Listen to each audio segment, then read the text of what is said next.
I mean, I think Hollywood, as much as I think so many of the things that they do are stupid, I don't think that they're stupid. I think there's a lot of smart people in Hollywood, and I think they have figured out that audiences are smart enough to notice when they're doing subversion now. Like, a lot of that Marvel stuff, bringing in women and subverting your expectations of what a woman is like and making her super masculine. Audiences are quicker to be like, ew, that's not what I want. I think Barbie and Wicked still do subvert your expectations around femininity, but in much, much more clever ways.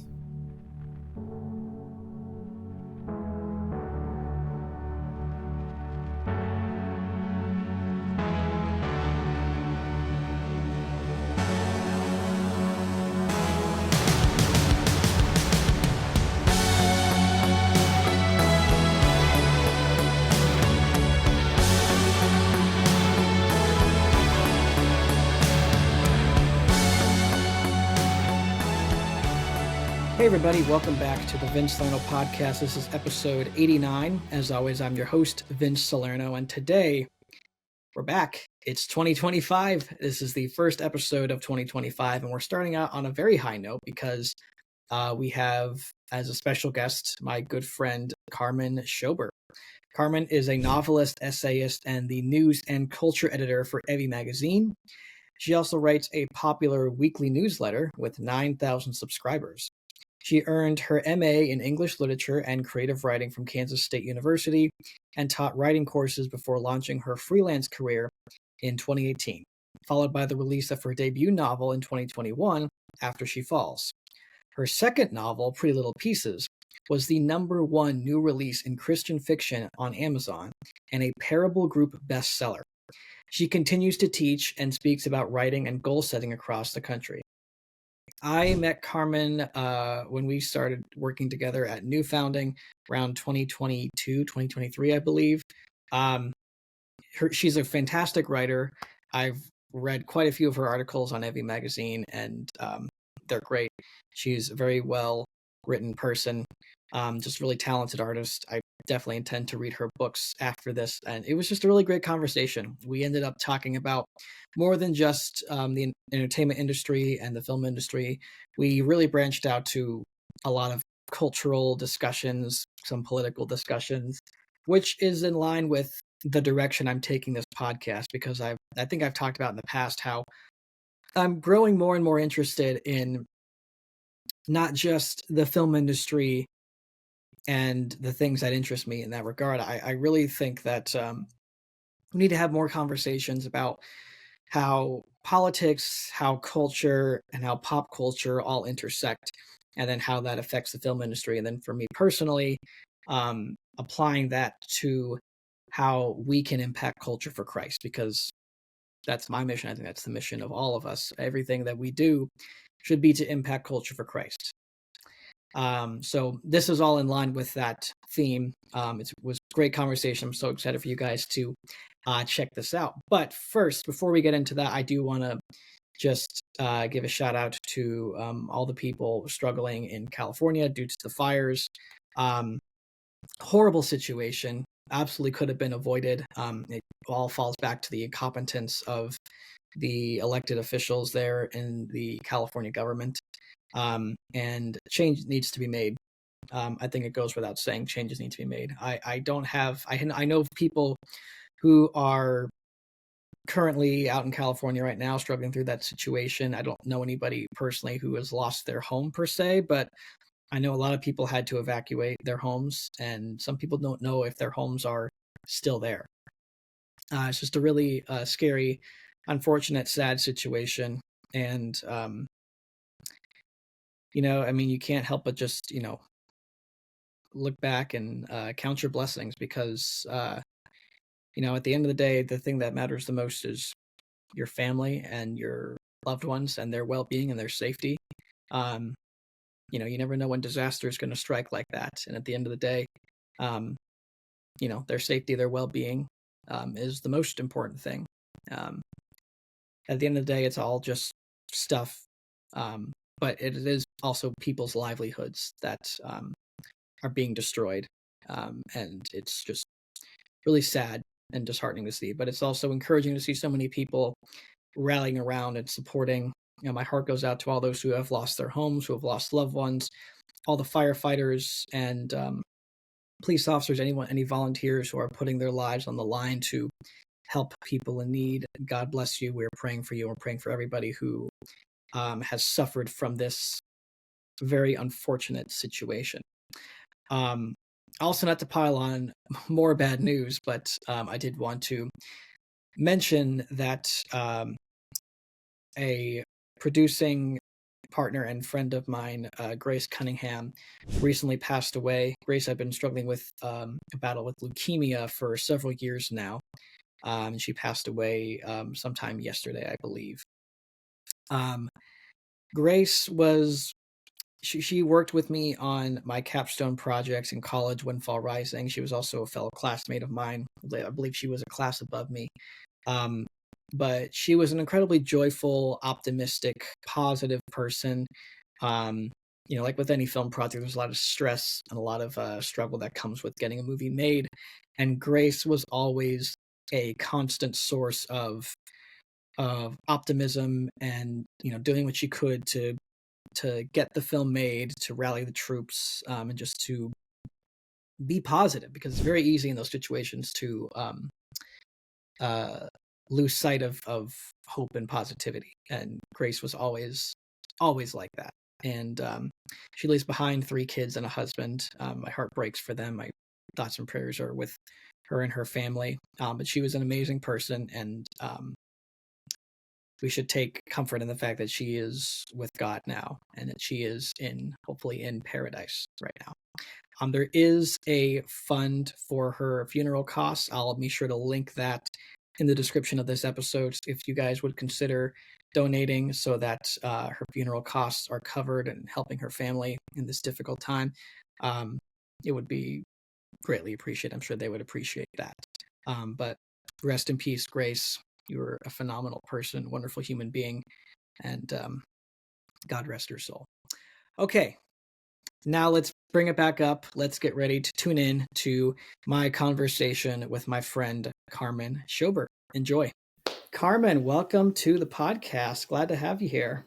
Thanks so much, Vince. I'm excited to be here. Good. Why don't you tell everybody who you are and what you do, in case they already don't know who you are and what you do? Well, they probably don't. I'm kind of niche. Hello. My name is Carmen Schober, and I'm a writer. I write a lot of things. People always ask, like, well, what do you write? I have 2 novels, and that is probably what I would say, like, launched my writing career. I have 2 contemporary romance novels. I also freelance, like, for any magazine. If I'm interested in the topic and they pay well enough, I'll do that. I do online work. I'm a ghostwriter. I'm currently helping a former professional golfer write his memoir.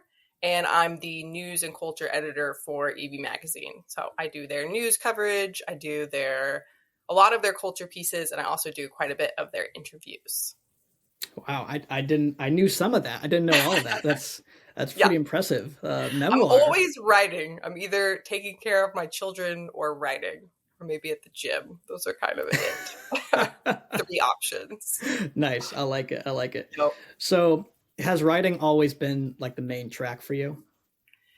No, not really. So when I was a kid, I actually wasn't like great at school until, I was fine, but I remember for some reason, some people will remember this. You remember Hooked on Phonics? Like Alex Trebek used to sell Hooked on Phonics. It was like a reading program, big in the 90s. Yeah, I think so. I remember a phonics commercial. Yes, this is it. So Alex Trebek would sell this, like, get this Hooked on Phonics program. I watched a lot of TV, and I convinced my parents that I needed this Hooked on Phonics thing. It's just sending you like little books in the mail. That's all it is. But it's very expensive too. But my parents got it for me. And, I got excited about these little books. And it did weirdly propel me to enjoy reading. And that was really the main thing. Like, I loved reading. I read everything. Reading was the thing. And then it was somewhere in high school where I think it occurred to me, I am good at writing. I figured that out. It was one of those things where, you get good grades like effortlessly. That was kind of like my clue. It's like, wow, I don't have to try nearly as hard when I'm writing as I do with like math and science and all Yeah. this. So that was kind of when I figured out I could do it. And then it wasn't really until graduate school that I decided I'm going to actually pursue being a writer.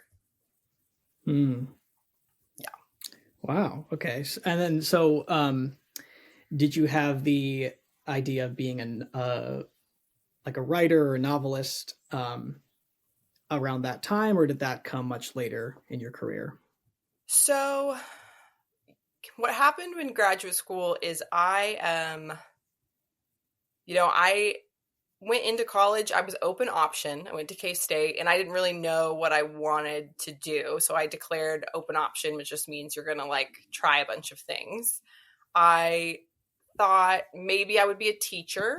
I thought maybe I would do business. I thought maybe I would be a journalist. I took all these different things. And I took a lot of English classes because they were easy, honestly. That was kind of my thought process. And I ended up with so many English classes that I had an advisor one day just sit me down and say, if you declared yourself an English major, you could graduate like next year. And I'd only been in college for 2 years. And so I was like, let's do that. And so I declared myself an English major. I was getting ready to graduate. And then I had another professor say, you give good feedback to your peers, you should apply to be a teaching assistant. And if you do that, then you get your master's for free. And I had no other plans. So I was like, okay, I'll do that. And so I ended up getting the teaching assistantship. And when you're in graduate school, you have to pick a track. And the only track that sounded interesting to me was creative writing. And that is where I was introduced to writing a actual book. So we had to write like the beginning of a novel. And I really liked that. I mean, I liked writing nonfiction too. We did a lot of we wrote memoirs and we wrote poems and we wrote all these things. And I liked a lot of it. I liked writing essays quite a bit. But I really enjoyed fiction. And so I think that's where the little seed of like maybe eventually I will write a book was planted. But again, like a lot of it was just kind of, I did not have like I will be a writer mentality. It was more of like this is something I enjoy doing and I think I'm pretty good at it. And then just along the way, just little opportunities and taking those. And then that's sort of what led to the identity of being a writer. Got it. Okay. Yeah. I'm always fascinated by people's like journeys from like figuring out what they want to do with their lives and then getting there, because I'm the type of person where like ever since I was 5 years old, I knew what I wanted to do. I knew I wanted to make movies. I wanted to be a filmmaker. And I have like never changed my track except for maybe once when I thought about being an archaeologist and then I realized it's nothing like Indiana Jones. Right. There's many jobs like that where you're like, oh man, that would be so great. And then once you actually like learn what it's about, you're like, no. Yeah. I signed up for like an archaeology class, or it was like an archaeology camp in the summer, me and my sister. And it was basically us sitting in a like maybe an acre wide plot of land, digging up dirt and then like pushing it through like these like grinders and trying to find like little like shards of rock or pottery or stuff like that. And I was like, oh, this is actually kind of boring. Yeah. Well, it's funny that you say that because, well, first, that's awesome. I mean, I hope my kids are like that. I feel like it's nice. It probably makes you less angsty to just know what you want to do and to pursue it. Like I had a lot of, I don't know, probably because I am internally a writer, a lot of angst about like, will I do it and whatever. And so Mm-hmm. I do think that's a good thing to have a plan. But one thing I do always tell people who are like interested in becoming writers is you will know if you're supposed to be a writer because the only reason you will keep doing it is because of some sort of force within you inspiring you to do it.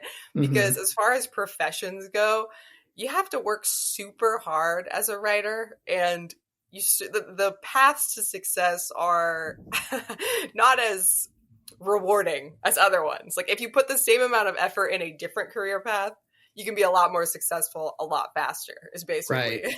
the Yeah. blunt truth of the writing world. Mm-hmm. I think that's just art in general.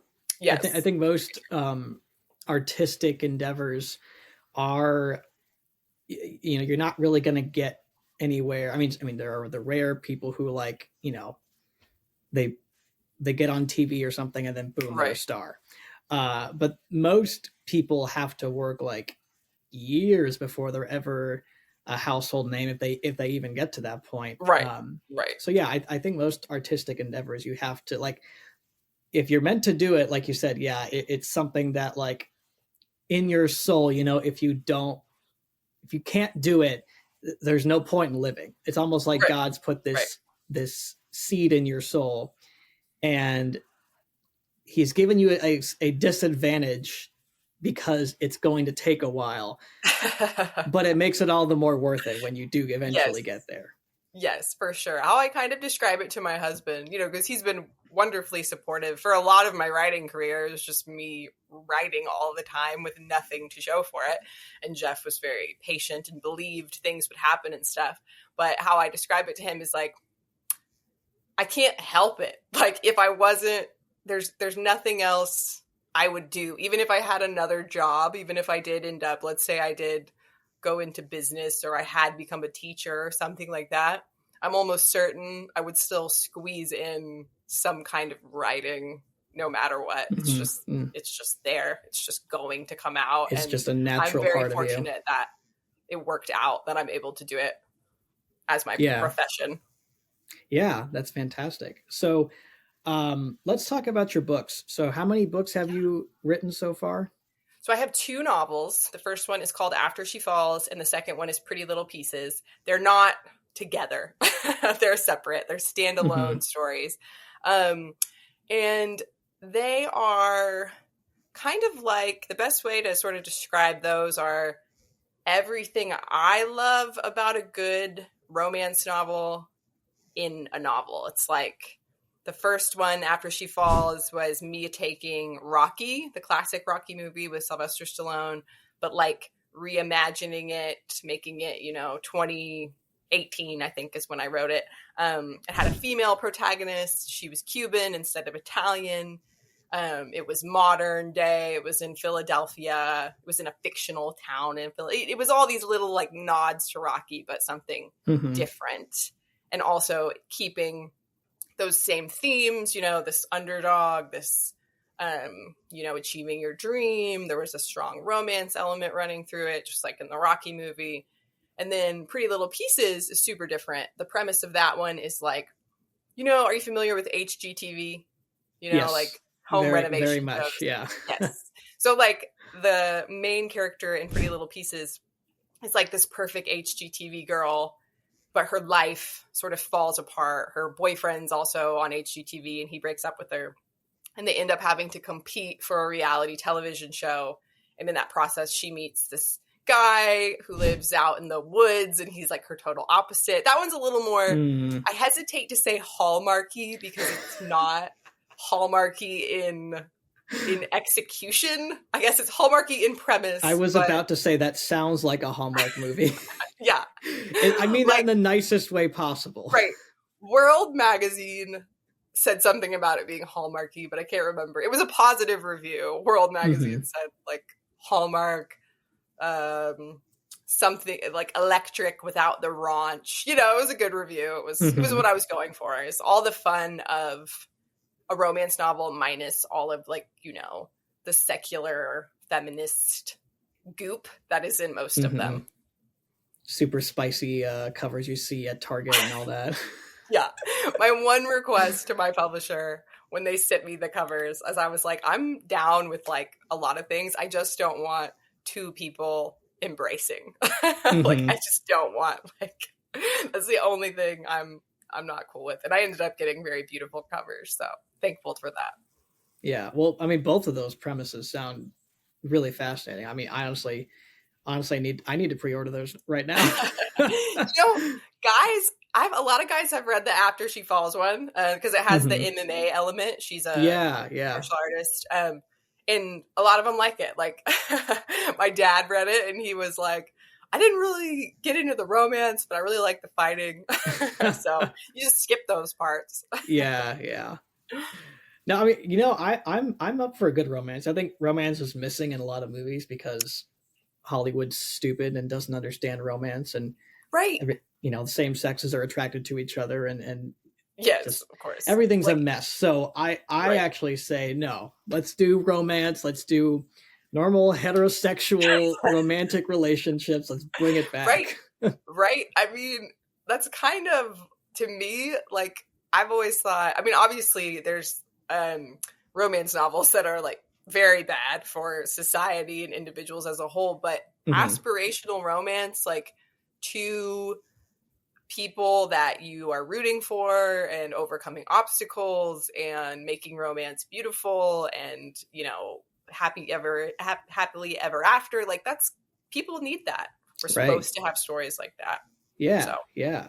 I keep seeing these stats on Twitter of like, oh, a recent poll said that 45 or 60% of audiences prefer no sex in movies and no romance. They're like, okay, no sex in movies, I can get behind that. No romance, though? Like, no, I don't think that's what most people would say. I mean, I can't believe it. I mean, I myself, like, again, saying I want to see romance because, I mean, that's very natural for men and women to be attracted to each other, to want to see romance. The guy wants to see him get the girl wants to get the guy. Like, right. No, for that's sure. nature. I mean, I think what people are talking about is romance, like you were saying, has been very like degraded. It is either Hollywood treats romance equals sex scenes, which people are sick of that. I mean, it's just in everything. It's everywhere. It's increasingly weird and, over the top. Or it's just this like one note romance, it's a very like predictable subplot. Whereas really every good story has a romantic subplot and it should be executed well because it is, for most people, a really fun part of the story. Like for me, if it doesn't have a romantic subplot, I'm probably not going to watch it. Like realistically. Yeah. I mean, I've seen so many movies in the past couple of years. It's like, where like there should be romance between two characters and there's not because, again, DEI, Hollywood, and feminism or whatever. But to your point about sex in movies, I think it's why I've had to like opt out of seeing a lot just in the past year. Like, I was really excited for Nosferatu, the Nosferatu remake that came out last year.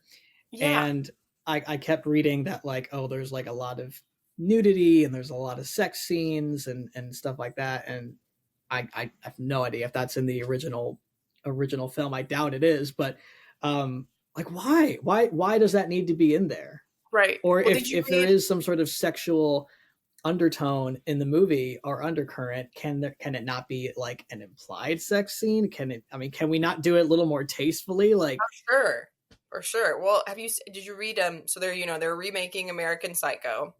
I forget. The guy who played Elvis is going to be the new Patrick Bateman. Directed by the guy who made Call Me by Your Name. Yes. And they were like, and it's going to be even more sexual. It was like, more sexual than American Psycho? Like, Carmen, why?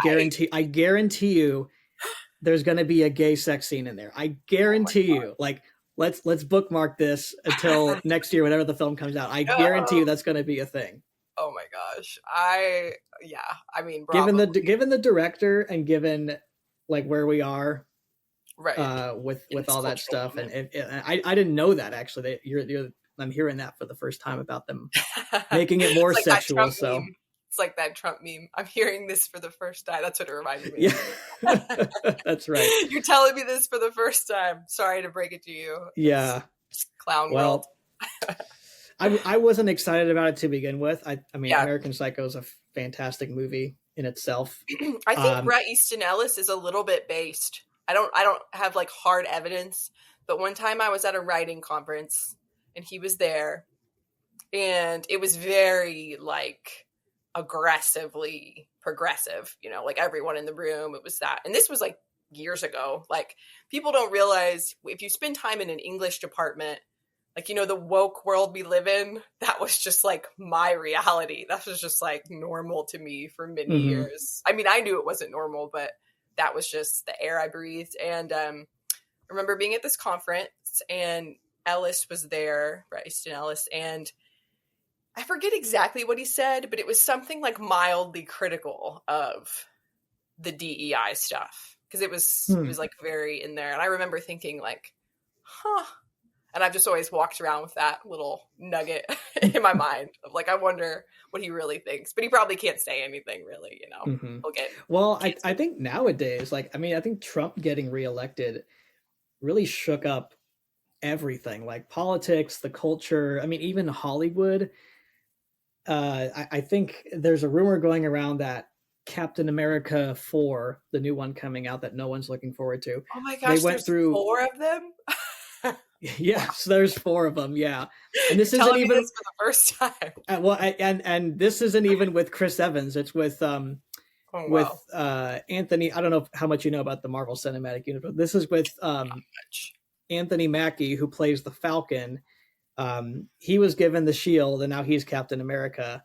But his introduction was very like seeped in like racial discussions and like, oh, the world can't accept a black man as Captain America. And it's like, no, actually, no one has a problem with that except for you, apparently. Oh my gosh. But anyways, there's a rumor that that movie is going to be a train wreck because it's already been reshot, I think 3 times now. And they reshot it a 4th time because of Trump getting elected. They're like, oh my gosh, we need to make sure it's actually going to speak to the majority of Americans who, and watchable. I mean, I think that you know, you seeing that red wave, Trump winning by a landslide and like turning almost the entire country red. I think that really woke people up. Like, oh, most Americans actually don't like what we're doing, and we actually do need to cater to what they want. Yeah. So I think you're gonna see like next year. And I mean, there's a lot of bad movies that have to come out next year, so maybe 2026 we'll see. But I think in the next 2 years, you're going to see a different Hollywood landscape that is getting back to actually entertaining people as opposed to indoctrinating people. I'm super optimistic. And you know what really, I mean, obviously, like, Trump winning was so fun. But what, like, electrified me like crazy was when Stallone showed up at Mar-a-Lago and did that speech. Yes. And told him, like, he's like George Washington. Like, it was just yes, like, I saw that. What was so crazy about that, because I'm a Stallone freak. I'm on Stallone watch. I have, like, you know, I know what he's, I'm just kidding. I'm not that involved, but I give some attention to the big things. And years ago, when Trump was first elected, 2016, he tried to appoint Sylvester Stallone as, like, I forget what it was, but it was some kind of position as like an advisor to the arts. And Stallone said no. And I presume that was because, if you remember, in 2016, you know, it was crazy. Like, to be a Trump supporter was still like this horrendous, you know, you could be like attacked or something. Like, it was crazy. 2016 was a wild time. Either you hated Trump or you were a Nazi, basically. Right, exactly. That was the height of all of that. And Stallone, you know, he has young daughters. I assume they all want to be famous to some degree. I mean, you know, I'm sure he's weighing all of these things in his mind. Yeah, for sure. And then, so for him now to be like, I'm literally going to like show up and compare you to George Washington speaks to like an incredible vibe shift, you know, like, that must mean... also with that controversy with Tulsa King, wasn't there an article that came out where he was accused of like sexual harassment or something, or like toxic work Oh, environment on like Tulsa King. And recently? Interesting. I I know. think I think over the last year, but I Huh. think it was like I think it was a like targeted attack because Tulsa King is a very based show. Right, It's right. not. It kind of actually makes fun of like wokeness and DEI. I think it's why people were attacking it. Um, Gotcha. so I think based on that too, I wonder if like his whole like he's like I'm over this. I'm done with the Yeah, wokeness DEI stuff. They tried to take me down, so I might as yeah. well publicly side with Trump. Right. It could be. They kind of cycle through. I've heard allegations like that before. Usually the one I'm thinking of, it's like, from 30 years ago or something. And the main thing I remember about that one was his ex-wife, Bridget Nielsen, which if people remember her, she's this like Amazonian tall blonde woman, super short blonde hair. They were married for like 5 minutes and they had this very bitter, terrible tabloid divorce. But even she has said, in defense of Stallone, she has said, you know, when people are saying this sexual harassment or abuse or whatever was taking place was when he and I were together and I would have known, and I vehemently deny that ever happened. So for somebody who like hates him or at least Mm-hmm. hated him for some period of her life, I think it kind of speaks to like the, like you said, it's probably more of a targeted attack of him when it's convenient to do so, because Right, they've never really stuck. Those allegations have never really actually gone anywhere. right, yeah, yeah. Well, we'll get it more into Stallone because Yeah, we can come back to I'm a him. fan. Probably not as big of a fan as you, but I am a fan, and I do want to discuss that. Yeah, Let's no, for talk sure. about. So you said you were the I want to get this right. You said you're the culture writer at Yes, Evie. news and culture writer. Got it. Okay. Yes. Um, yeah. My wife subscribes to Evie. We Oh, love yay. Evie. I use it. I use it quite a bit for my job. For sure. um, and yeah. So, how did you get that job first and foremost? So that's a fun story. So Evie has been on my radar for a long time. I don't even remember exactly when, but when I think I'd already launched After She Falls and I was working on Pretty Little Pieces, somewhere in there. I was thinking quite a bit of like, how can I expand my reach? Because, that's a big part of being an author is you're always trying to build your platform and find more readers.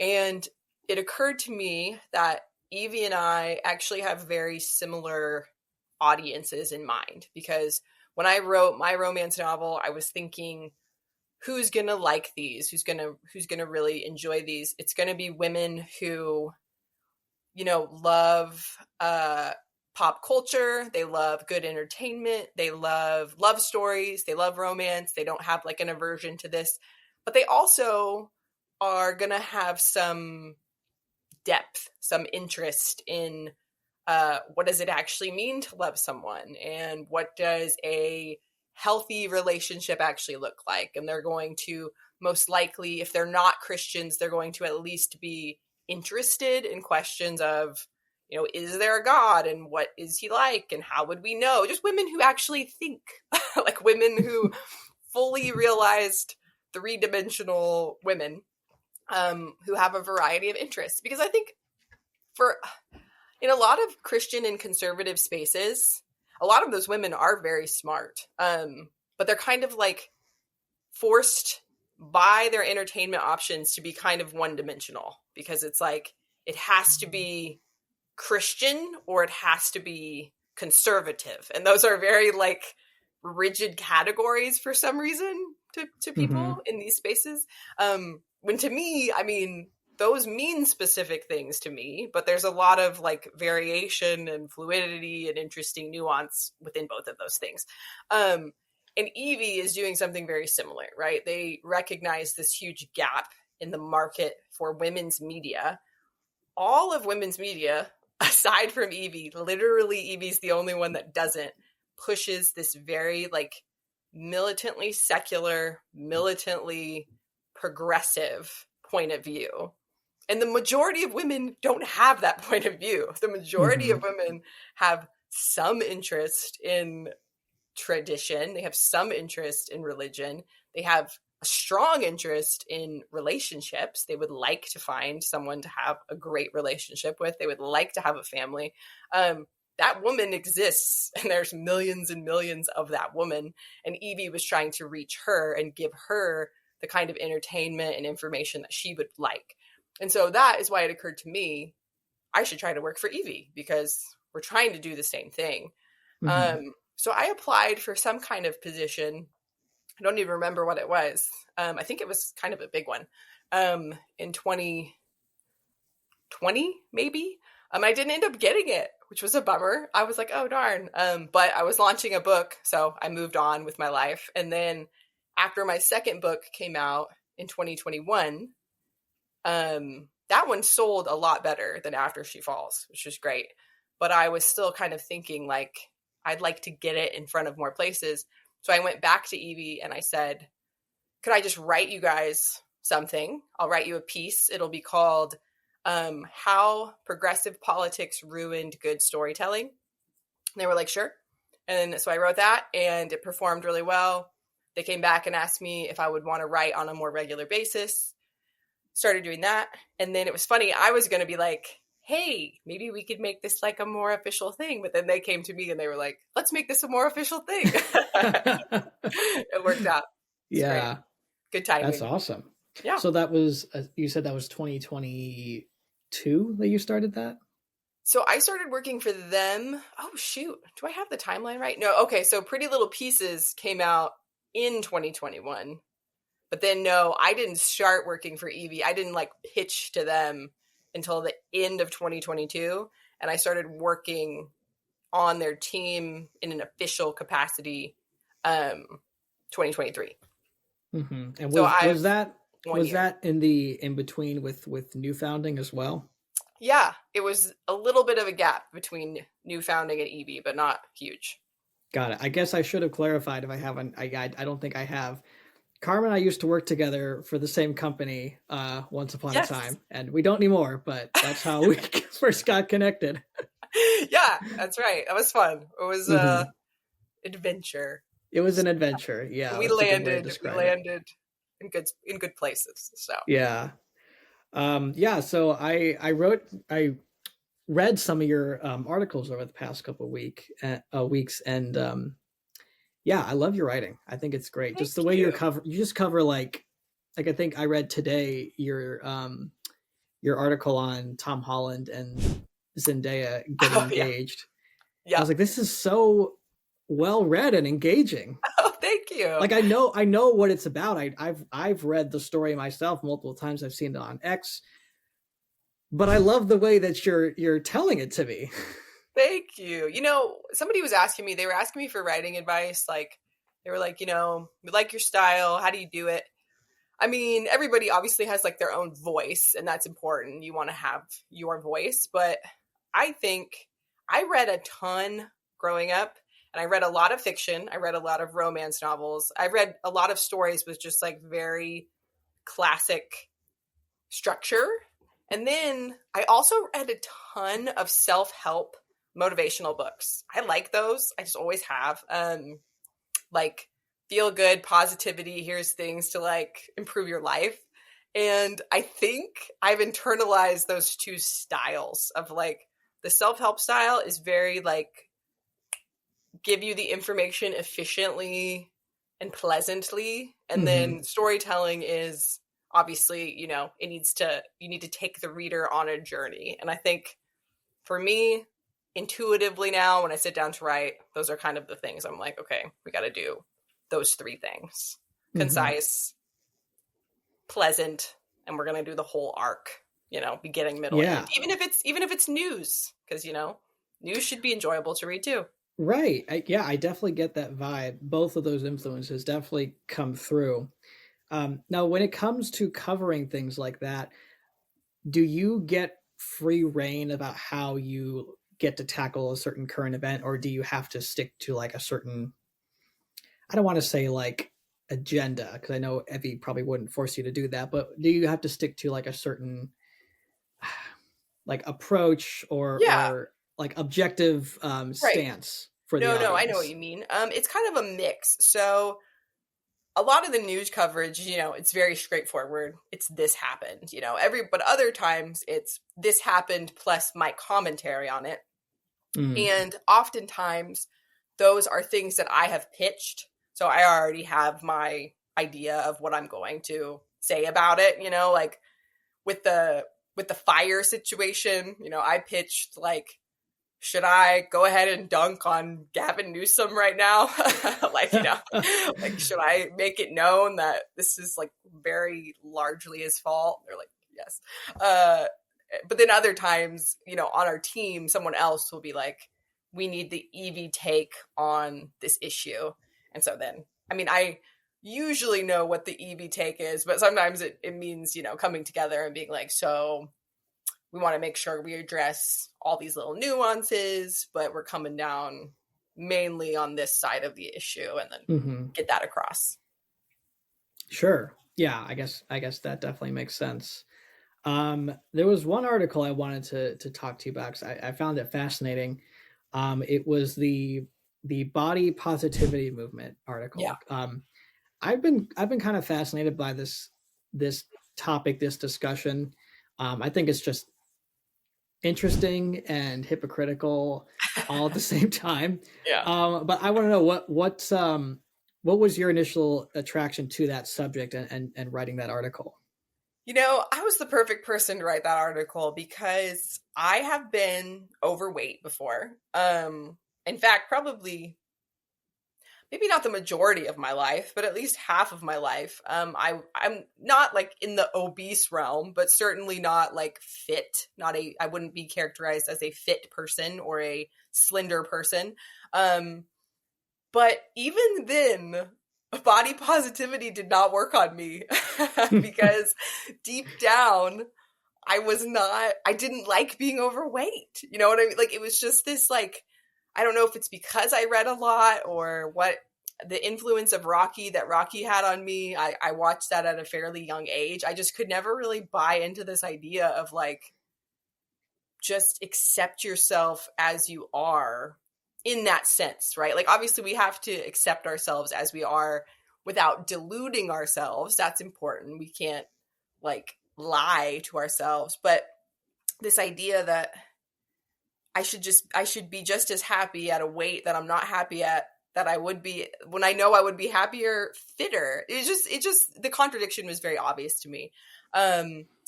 So I've just watched, like you said, a lot of the hypocrisy play out over the last decade of that, where the people who are the fiercest advocates of body positivity will oftentimes be the first people to attack you for improving your life. Like, truly, like, get mad that you are doing better, that you're stronger, that you look good. Like, it's a very, very misguided movement. And I don't think everyone in it has these like evil intentions, but I think some people are driven by that. They are angry, they're upset that there are people that have something that they don't have, and instead of telling themselves that they could achieve it, they've tried to flip the hierarchy upside down, as many left-wing people love to do. That's like their go-to solution for the hierarchies that they don't like, is just to try to literally invert them. So when the big huge storm happened with Evie's milkmaid dress, it was a good opportunity to tackle these questions about body positivity head on. Yeah. Yeah, no, I agree with you completely. It's such a weird thing to see, especially people who want to better their lives, and it's almost like a reaction coming from insecurity of like, Mm-hmm. no, you have to affirm that I am either because I'm too lazy or I simply don't want to. You have to affirm that even though I am 200 pounds overweight and I'm on the verge of a heart attack one day, I'm beautiful. It's Right. like, but no, yes, maybe objectively everyone's beautiful, okay? Right. But I don't know, this is just like me getting on my soapbox for a second, because No, it's I have fine. so many thoughts on this issue. But like, to want to better your lives and increase your longevity and just like increase your your daily happiness. I mean, people, For it's sure. proven, like, people who work out and people who stay healthy, eat healthy, they're happier, they're more productive. I Your mean, I'm life not is too. so much better. Let me just Yeah, exactly. I objectively mean, tell you. Let me just yeah, I'm not trying to objectively. toot my own horn here, but like, I I had like horrible eating habits in college. I barely worked out. I almost never worked out. And then after college, I started like working out. And then like 2 or 3 years ago, I started watching what I eat, and I can attest to, like, yeah. And I never struggled with like obesity or being overweight or anything like that, but it definitely improves your life. It's so much better for you, and it's kind of fun.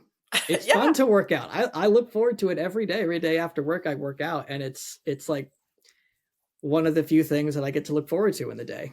I know. I know. It's part of what makes me mad about body positivity is you truly are robbing people of something that is wonderful. Like there is, I mean, yes, writing brings me joy, my family brings me joy, my relationship with God brings me joy. But you know what else brings me joy is knowing I have self-control, feeling like I look good, not having to worry about what I'm going to wear. You know, like it's just having this like ability to not have to make excuses. I don't have to make any excuses because I know I can do it, you know? And it's just Mm-hmm. you're lying to people when you tell them that it's just as good or whatever.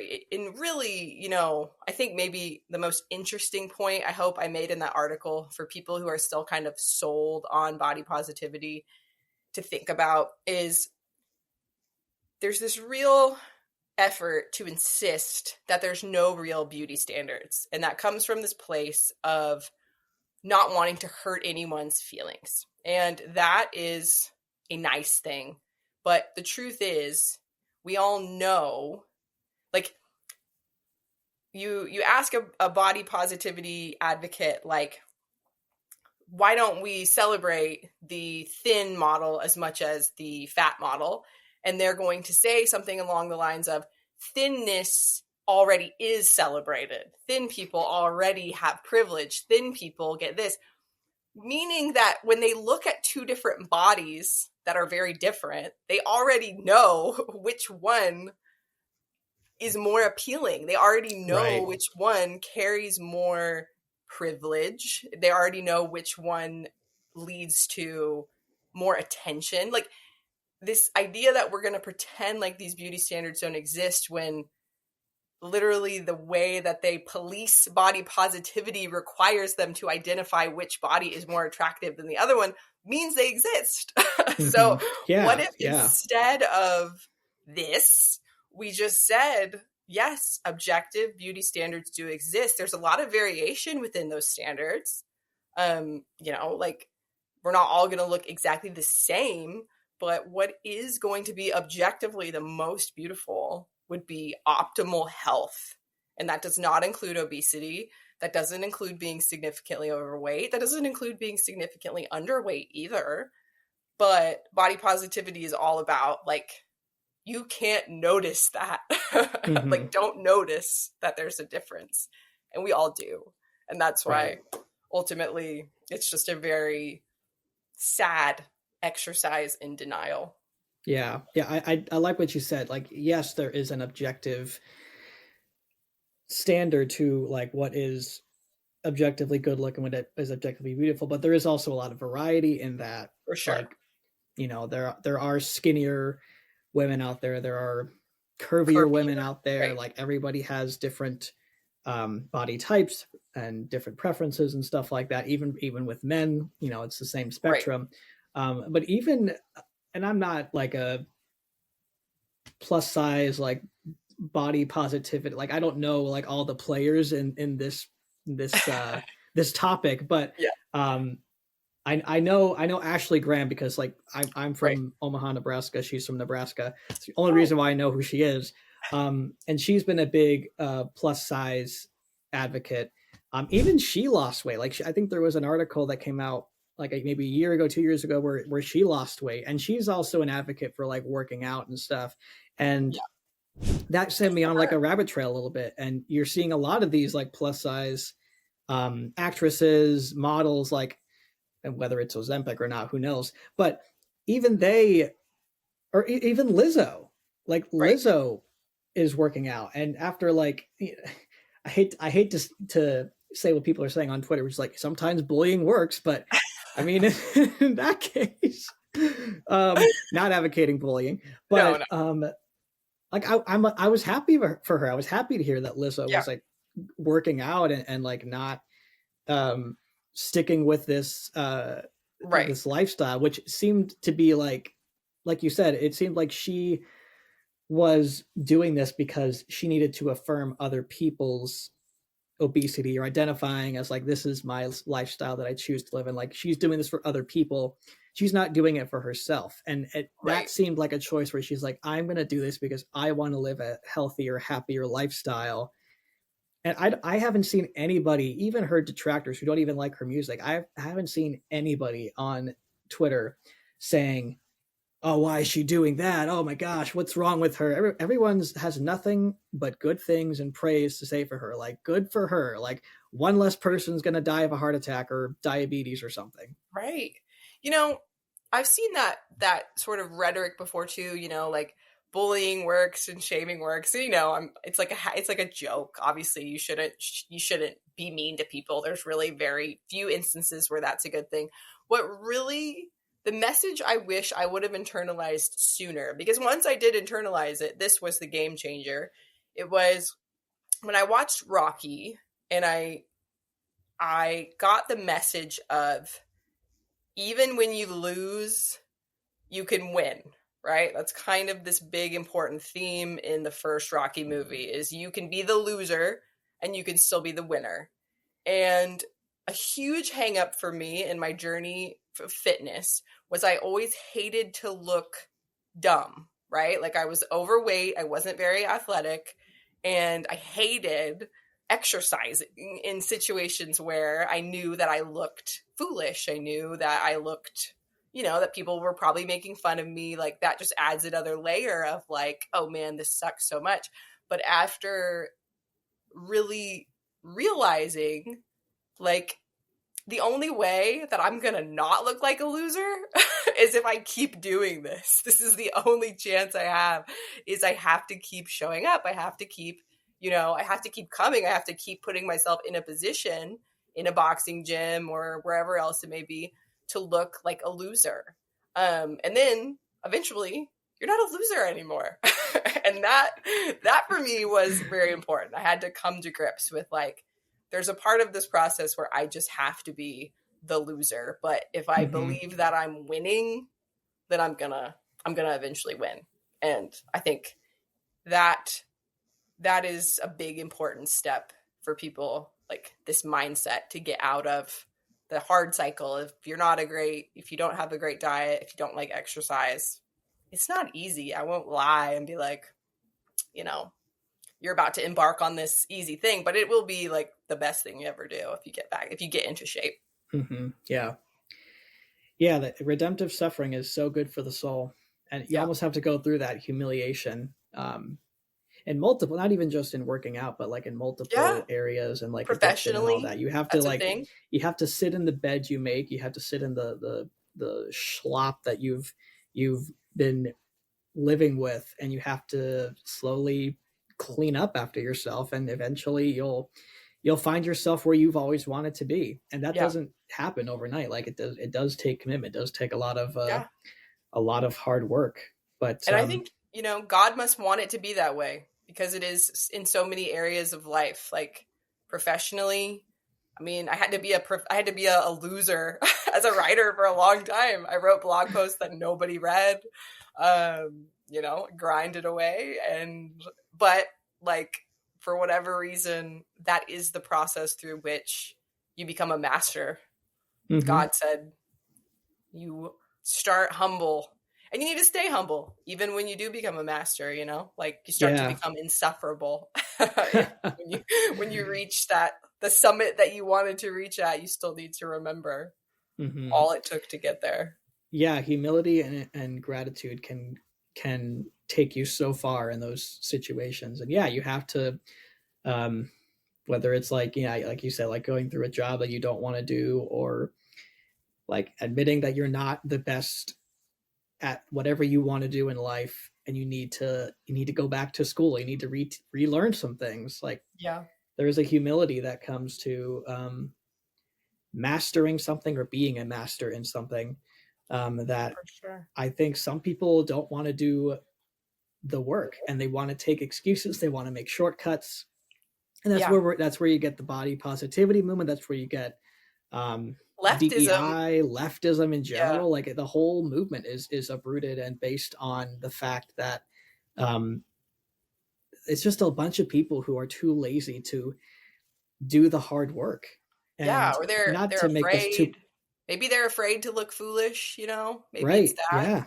Yeah. It is very interesting to see the correlation between leftism and that hatred I was talking about earlier of how much they hate the way things are, right? Like if you are strong, they need to drag you down. If you Hmm. are exceptional, you have to come down. Like you have to come down. If you are up here, you have to come down in the leftist world view. And it's so spiritually corrosive, That's not what we're supposed to do. Like that's Hmm. not actually humility. Humility is something very different. Um Right. yeah. So weird to watch, but also kind of glad to see. It does seem like people are not loving it anymore. It's Yeah. kind of, I I don't think know. it's going to die a very slow and painful death over the next year, Yeah. God willing. So that whole article, how does that play into the milkmaid dress that Evie just put out? Well, an important point that I just wanted to get across in that article in regards to body positivity is that it isn't purely an issue for left wing people. Like conservatives also do this weird body positivity stuff. It just manifests itself differently. Um, and the best way to kind of describe the problem there is this really strong aversion to objective beauty and this really strong aversion to sex appeal. And because sex appeal is baked into objective beauty, not always, but in many cases it is. And obviously, our ad featuring Penny Lane was caused a Quite a stir. quite a stir. And what is interesting about that is the only thing we can conclude as to why is because Penny Lane has a very small waist and a very large bust, and it makes for a very Alluring. a great picture, alluring picture. It looks good, right? There was nothing Objectively. like pornographic about the image. There was nothing over the top, perhaps too low for some women, too low cut for some women. I respect that. But the very, very hysterical response to it as pornography and fetish and like all these weird things is like, this is coming from a place of you're looking at a picture of something that is objectively attractive and alluring, and you are angry. And that is the fruit of body positivity. The reason why this is stirring up within you this very strange reaction is because you're told that this beauty, this aspirational beauty, is a threat to you. Um, and so that was just something we wanted to explore is on both sides of the political spectrum, body positivity is this opportunity for some women to attack other women for having attributes that are beautiful. Yeah. You know, I don't know if I'm saying this because I'm a married man or what, but I think when it comes to that, there is like a they say it takes two to tango, and I think when it comes to objectification or pornography or lust, it comes down to like I think women need to have control over their bodies and men need to have control over their eyes. Not everything a woman wears is going to be, you know, lustful, and not Right. everything, and men should be able to see that. They should be able to reason. And even if like, I think we tend, like men tend to like not overreact, maybe overreact. Yeah, overreact to everything they see. And I because like I saw Yeah. this, I thought I don't really see anything objectively wrong with it. Maybe a little low cut, maybe. Um, and I'm not even saying I'm perfect at this, but yeah, I think it comes down to like, if you're a man and you see that and you really have a problem with it, then just go away. Turn it Right. off. Don't look at it. You don't have to look at it. Don't buy it for your wife. It's fine. Right. Right. They're because beauty, if beauty is objective, then men are going to be objectively attracted to that. Women, I think I understand what you're saying, because the issue is, if you look at that picture and you're a man and you think to yourself, she has a beautiful figure, you haven't done something wrong, right? Like, that's not right? like, you Exactly, haven't like exactly. sinned, you haven't betrayed your wife, you haven't, like, you know what I mean? Like, there is a realm we could get into where now you are doing those things. Like, like there's obviously women can do that too with men. But just noticing beauty, knowing beauty when you see it, is not this like is not this negative thing. But for America in 2025, we have effectively made it that way for Mhm. almost everyone. Whether you're a Christian man, whether you're a lefty woman, whether like, everybody has a little hang up around objective beauty, just because of these misguided ideas. I think many of them, at least in this context, we're talking about body positivity. There's also stuff, I think, within the Christian community about modesty that has its Mhm. own huge issues, but that would be its own, that would have to be its own topic, because it's Right. as complicated as the body Yeah, positivity yeah. I issue. mean, look, if my wife decided to wear that at church, I would be like, absolutely not. but Right. but There's a she's time not and a going place. to. There's a Yeah, there's a context. time, exactly. There's a time and a place, and yeah, it just comes down to, I think you said it perfectly. The act of acknowledging the inherent beauty of a woman's body is not in itself sinful. In fact, it's a good thing. Like, Right. God wants us to look at beautiful things and say they're beautiful, because God is the creator of, like, anything good in this world is created by God, and it's a reflection of God's beauty. Now, if it's inherently lustful, then yeah, call it out or go away. And if it causes you to act out in lust or tempt you in any way, remove yourself from that situation. Like, take action. You don't need to criticize people online who do think who don't Right. have that problem, because it's not going to be a problem across the board. But I think if people just had accountability for themselves in that department, or just like figured out the difference between learning, like how do I say this? I think people need to learn the difference between um, acknowledging beauty and knowing when that can turn into lust and Right. desire and objectification. Yeah. It's not Well, it's and not objectification if you simply say, "Wow, it's a beautiful woman in a beautiful dress." right. Let's see what Right. else is on Twitter today.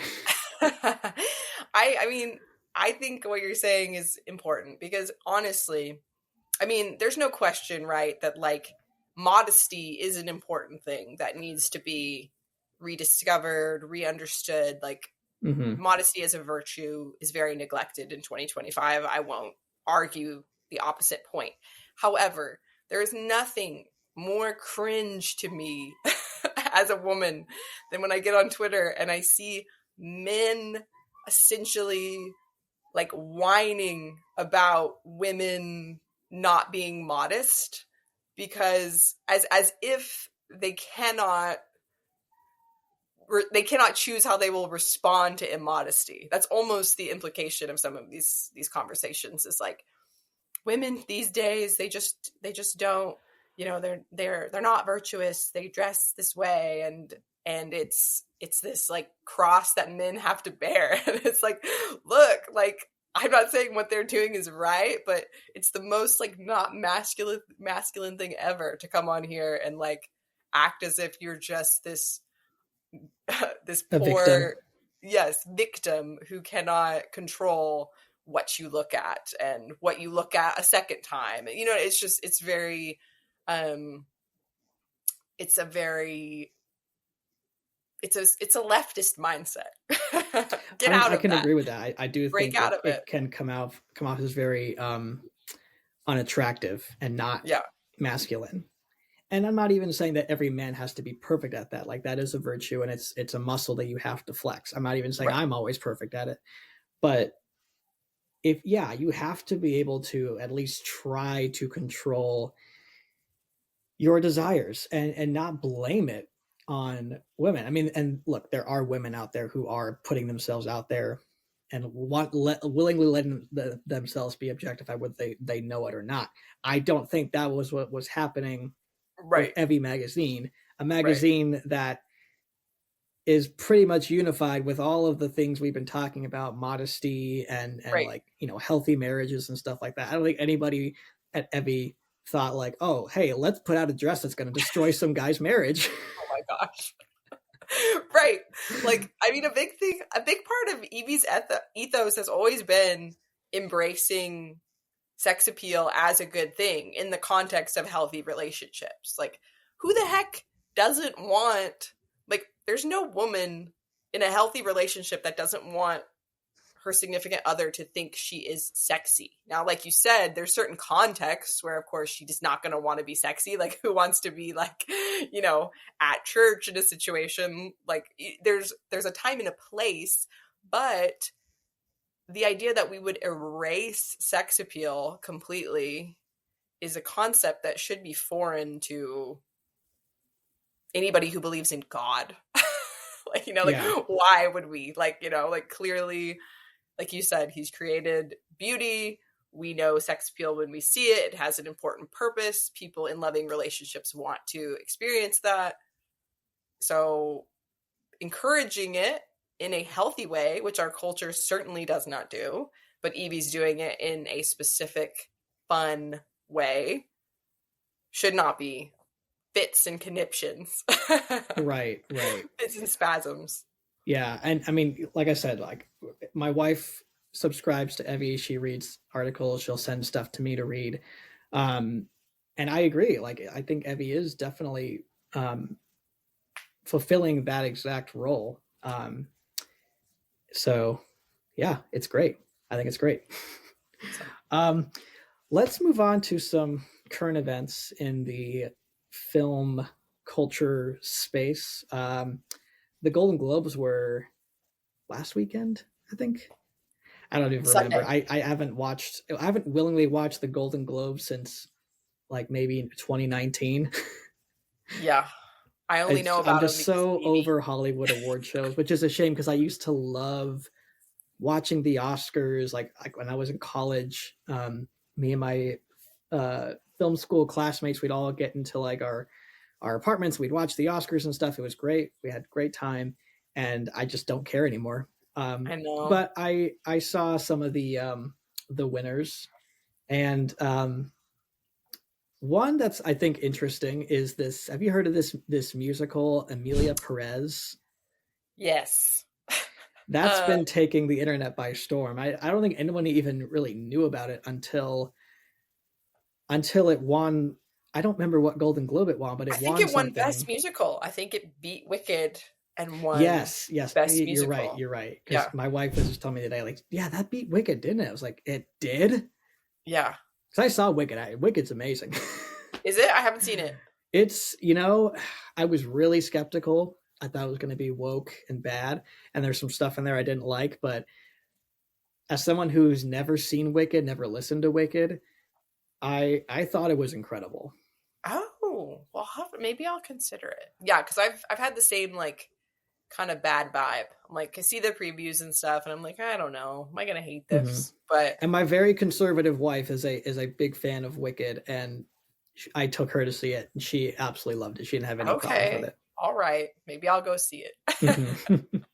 I mean, it's got to be better than this Amelia Perez movie, which, Oh I my mean, the gosh, controversy yeah, is the whole movie is about a Mexican drug cartel, like the head of a Mexican drug cartel undergoes transgender reassignment surgery to live out his truth as a trans woman, and the all mishaps right, and tragedies and all this crazy stuff that happens along the way.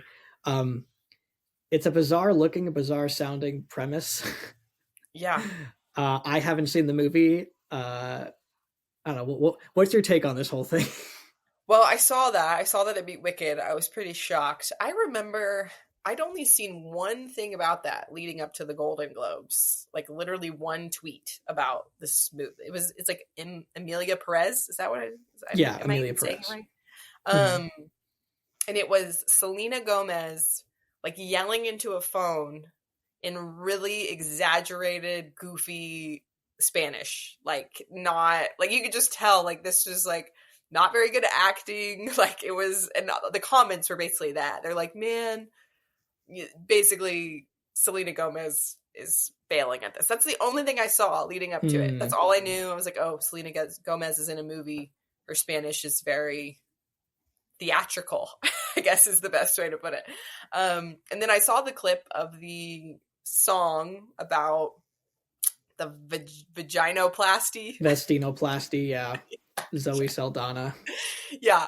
And I mean, it's not that shocking. Maybe I'm like online too much. I mean, it is shocking. It is like strange and bizarre, but I'm also just like, well, just another project, Hollywood Another day in project. Hollywood. It's shocking. It's not surprising. Yeah, It's not surprising coming from Hollywood. It's just such a bizarre story.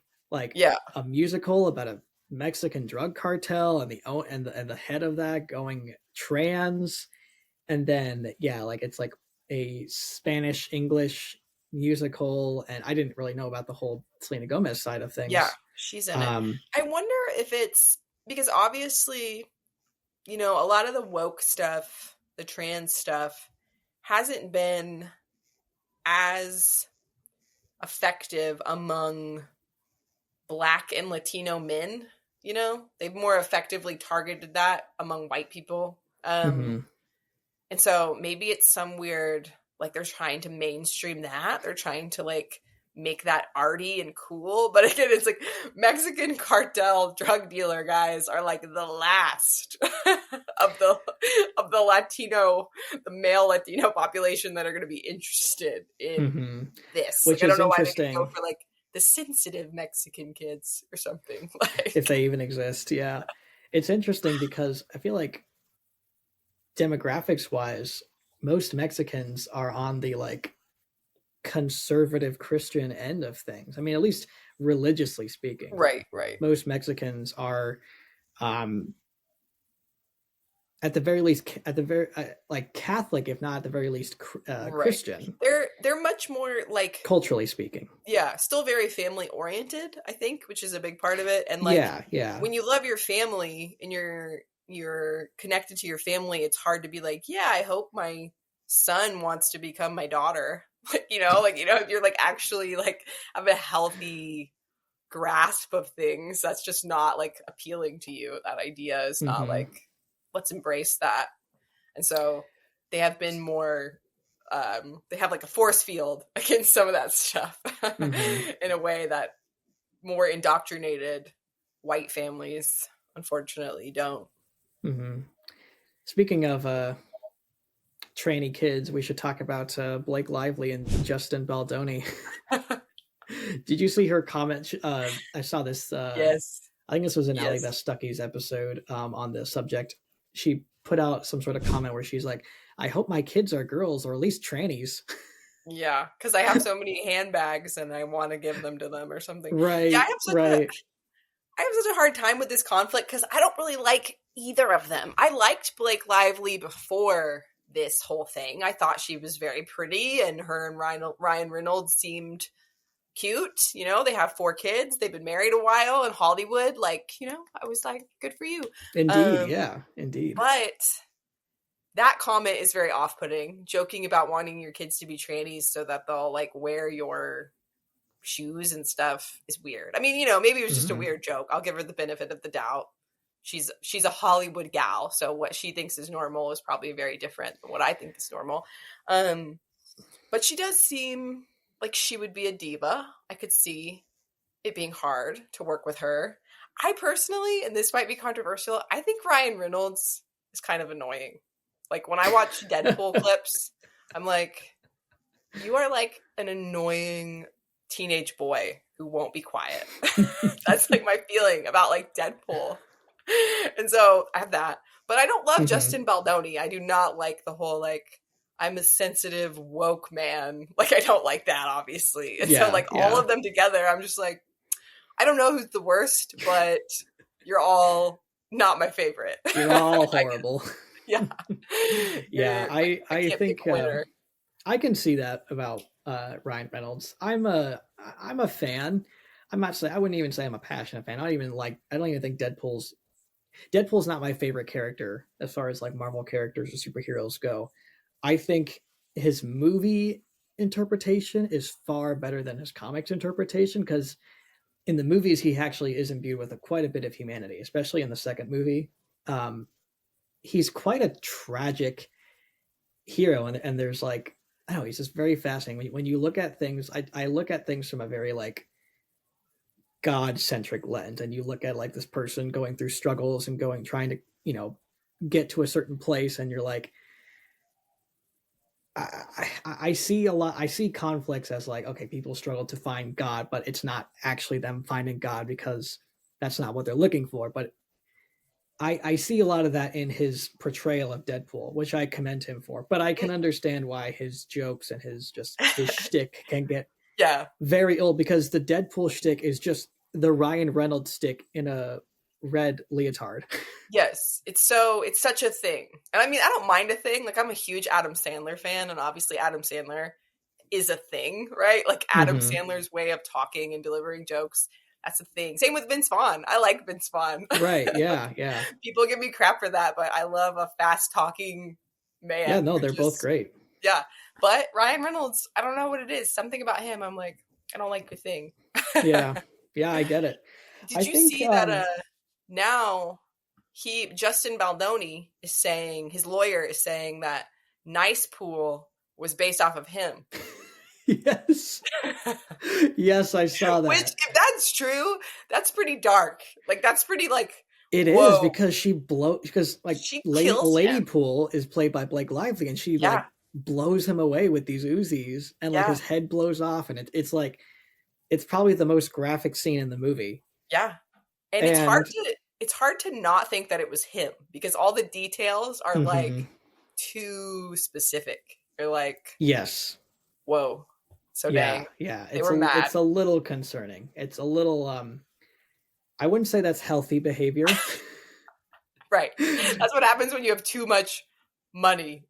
too much power. I think there is a little bit of a power play going on with Ryan Reynolds and Blake Lively. I think I don't know if, I mean, maybe she's a diva. I don't know. A lot of women in Hollywood are, but I think she just more comes off as, to me, kind of a Ryan Reynolds wannabe. Like, when she's like having those really awkward interviews, and she's trying to be like witty and funny, or when she was on Jake's Takes, and he was asking her, people want to talk to you about the subject matter of your movie, which is very serious subject matter. How should they contact you? How should they reach you? And then she started making a joke by like, oh, should they Google search me, get my social security number, or Google Meet? I'm like, what? He asked her a genuine question. That's an interesting theory. So she's like trying to be like, she's trying to have that like Ryan Reynolds persona, humor shtick, because he is like effortlessly charming and on his feet with like the humor in interviews and in real life. Yeah. and I think because she's married to him, I think she tries to emulate that, Yeah. which I don't blame her for, but I just think it's a Right. very bad look, and just Right. I It try to could give be. It could be not even conscious. Maybe it's it could, just, yeah, you exactly, know, exactly. when you're around somebody. I'm sure in many ways, my husband and I do weird things. Hmm. Like, We all take on like aspects of our spouse when we've been right. with them for as long as we have. Like, they change us. I mean, like my wife will say like phrases or things that I'll say. I mean, like, oh, I Yeah. didn't know you were saying that. It's like I didn't know I was saying that either. or Yeah, or no, like that's an interesting point I'll though. yeah, yeah. And to your point on Justin Baldoni, yeah, I don't think any of them are saints. I think all of them are in the wrong in some capacity. I'm sure all of them are going to have some sort of blowback to this, Mm-hmm. because he's just a woke feminist. I mean, Yeah, I didn't or like sorry, him. a woke male feminist. Yeah, and he like also wants to be the hot guy. Like you can just, I don't know. He's very transparent to me. Well, I will Hmm. add though, the first time I ever saw him was in Jane the Virgin, which is actually kind of cute and funny. I didn't watch the whole season, but he's in it, and his character, he does a good job. Like I had a positive impression of Justin Baldoni because I only ever saw him in Jane the Virgin.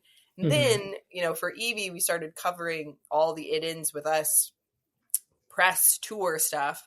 And that's when I started to be like, ew, this guy is like totally trying to wear these two hats of like, I'm so sensitive, I'm in my feelings, I'm so woke, but also like, it's so clear that he's also like, he wants to be like adored. He wants to be like, Hmm. and just that combination, very off putting. Obviously, you add on Yeah. top of it weird psychological warfare going on between him and Blake Lively. Right. Also, so Right. strange that he was the director and the lead actor. That was a Hmm. weird setup to begin with. Like, I don't know why anyone thought that was probably a great idea. I think if Um, you're gonna do that, you get a co-director. yeah. Co-direct with somebody. I mean, Well, I don't know. I see a lot of people do that. I mean, I had to do it for a movie that I directed, and it was mostly out of necessity. sure. If I had the choice, I probably wouldn't have done it. I like acting, but I don't. I don't take acting directing lightly. Um, Right. but if you're going to do that, get a co-director. Also, Um, if it's a movie where you're the abusive man, I don't know. I interviewed David Sutcliffe. I don't know if you're familiar with him. He was an actor and now he's a yeah. therapist. And he tweeted about it and he was like, from the beginning, this was a bad idea because for Blake Lively, this is a massive like messing with your mind situation. Like the guy that you're acting with, who you're supposed to have like sexual chemistry with, and also he's abusing you, is also your director. Like he was just like the whole Hmm. thing was set up to be weird from the beginning. Yeah. I mean, it's one thing to say like you have to have like the actors have to have a solid level of trust with the director, but then to actually go into such a compromising situation with the director, who's also your acting partner, I think I think yeah, that might be a bridge too far. I don't know. I mean, Yeah, maybe for maybe someone depends on the who, person. In this yeah, case, I think we had so. some divas, so Yeah, a lot of divas, a lot of hotheads, a lot of yeah, egos. yeah. A lot of people It's who like to be liked, and obviously everybody wants to be liked, but mhm. taken to an extreme degree, it gets pretty gnarly, as Yeah, we've seen. yeah. I suspect we're in for another Johnny Depp versus Amber Heard situation. It might be. Okay, so I don't know much about this, but you wanted to discuss the movie. I don't even like to say the title, but I'm going to say it. The movie Night Bitch. Oh, well, we can discuss it. Yeah. It's So you said there is a controversy. Well, I guess I know the movie is about a woman who is a mom and she's kind of unfulfilled, and she either like thinks she's a dog or is actually turning into a dog, yeah, something like that. it's yes. She's actually turning into a dog. It was written by this like feminist author. It was her debut novel. I think the novel's like more dark and depressing. The movie tries to infuse a little bit of humor and like basically the message throughout the entire movie is, motherhood is a nightmare. Motherhood is torment. Motherhood requires an escape. But then at the end, it's like, but it's all worth it. It's like this odd little, like, it can't quite handle what it just did. And so it sort of does this little, like, switcheroo. The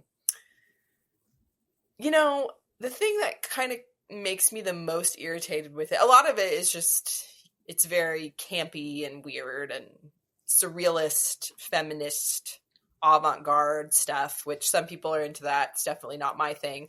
What I don't like is I definitely picked up on that it was trying to get across this idea that, very often in your life, sometimes things are really hard and demanding. Like, being a mom can be very hard. I mean, I've never, like, been like, this is utter torment. That's a little bit of a stretch. But, I mean, you can feel very overwhelmed, and you can feel a lot of different mixed emotions at the same time. But one really insidiously evil message in Night Bitch is that if people around you or you yourself tell yourself that you can choose to be happy, that's some kind of lie, or that's some kind of oppressive gaslighting when someone's suffering, when in reality, that's your only lifeline. Like, if you are truly suffering and if you truly feel like your life's torment, and maybe your life really is torment. If you're a suburban mom in America, it's probably not, but we could say that let's just, for the intents of thinking this through, let's say that it is. Your only lifeline is that you get to choose how you're going to respond.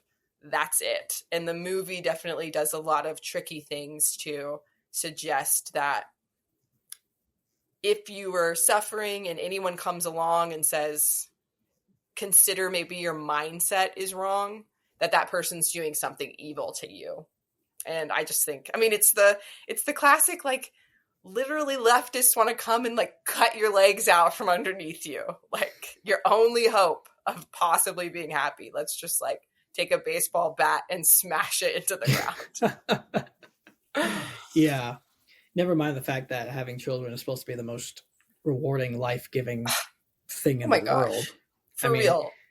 Yeah. For real. I mean, I can't speak specifically to that experience because obviously I'm the father in that story, but not in that story, but in that situation, in the right. family dynamic. But I know my wife, like, she struggles. Like, we have a 1.5-year-old son, and most of the times he's a bundle of joy, but he has his tough days. For sure. She's also pregnant with our second kid right now, and so it makes everything even more difficult. Yeah. So, but I to say that motherhood or just parenthood in general is a nightmare, and that, like, yes, of course, we all need an escape. We all need a break. Right. I'm sure, every mother needs to just a night to sit in the tub. Right. For a night. Right. Or fathers need a night to just, like, veg and watch TV or something, or crack open a beer.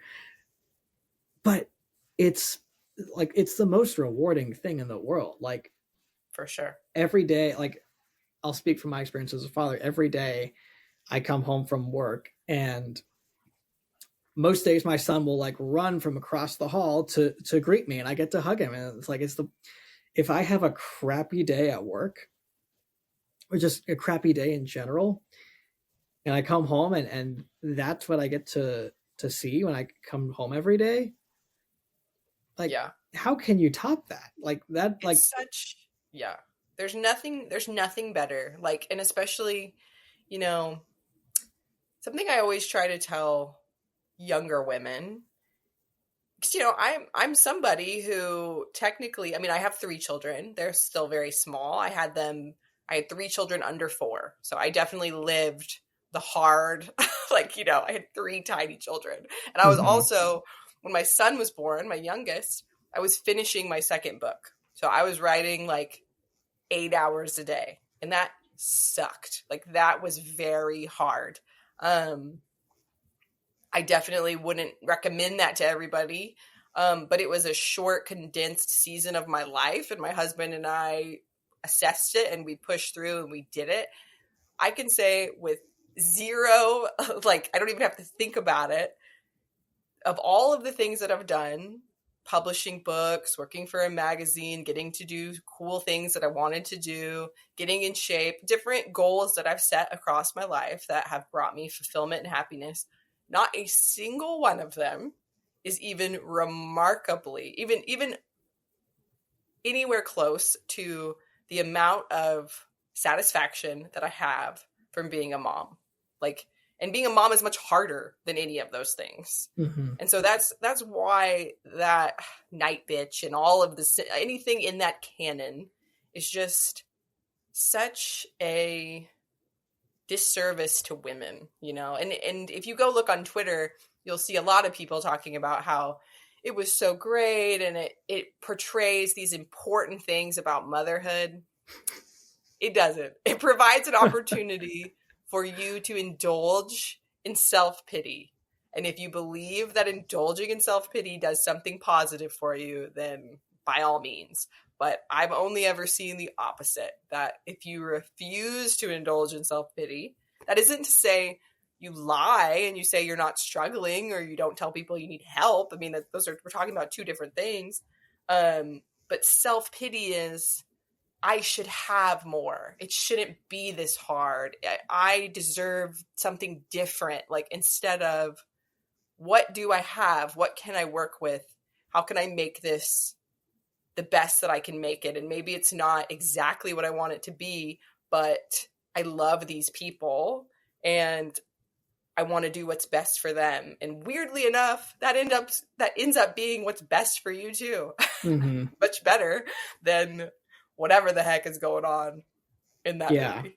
Yeah, no, that's great. I love what you just said there. Like, yeah, I always tell myself, if tomorrow I lost my job and, like, I don't know, I found that I never get to direct movies, never get to do anything in film, it's just like all that just goes away magically, just gone. As long as I'm still a husband and a father, like, I'll be okay. I'll still be fine, because you're right. It's more fulfilling than anything, because it's love. It's love. What's better than love? Right. It's the highest vocation, and you know what we're called to do with our vocations in life is to use them for the betterment of other people. And when we're given the gift of being a husband or a wife and being a parent, that all you have is love. All you need to do is act out in love. Right. It can be hard. It can definitely be difficult, but yeah, if you resist the urge to not be grateful or not be humble, you'll be okay. Yeah. And it'll feel like a bad night in a motel. If you resist the urge that it should be easier, it should be different, I should have more, I should feel this, if you just can silence that a little bit. I mean, it's in everything, right? It's like we were talking about, there is like a real, to achieve mastery, to achieve satisfaction, there is just like there's a certain amount of humiliation that you have to go through. And I don't mean humiliation like necessarily you being embarrassed. I just mean that, like, humbling of yourself, of what you think you deserve, of how you think you should be treated, yada, yada. If you can kind of just accept what it is, accept the struggle and push through. If you can have your Rocky moment, you know, like, what if Rocky was like, I shouldn't have to work this hard? What kind of movie would that be? Nobody would want to watch that. That would inspire nothing. You know, it's actually really interesting. Supposedly there was this version of Rocky where at the end, he's paid to throw that fight, to lose on purpose, you know? And then he gets all this money for losing on purpose, and he goes and he uses that to buy Adrian a pet shop. And I have an essay about this. I forget exactly what I said about it, but I basically said, I'm really glad that that's not the ending that he went with, but it is a little bit comforting that that was at least a thought that ran through his mind, because it's very human, right? To Mm-hmm. take the easy way out, to do the thing that appears to be the most